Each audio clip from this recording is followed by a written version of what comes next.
Hello viewers. So let's add 4x plus 2 plus x plus 5. Okay, so i-combine like terms lang natin. Gagamit tayo ng vertical method.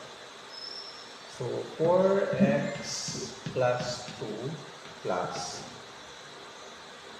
x plus 5. So yung x dito natin itatapat sa 4x kasi like terms sila. Pareho sila ng variable x. And then yung 5, dito natin itatapat sa 2 kasi pareho silang constant. Pwede na natin i-add. So 4x plus x.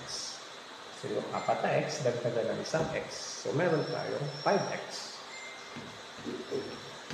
At syempre, 2 plus 5 equals 7.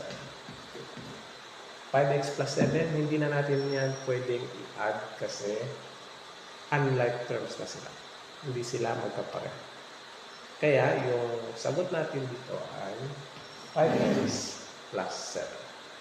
Ayun, ganun lang kadali mag-add ng binomial. Okay?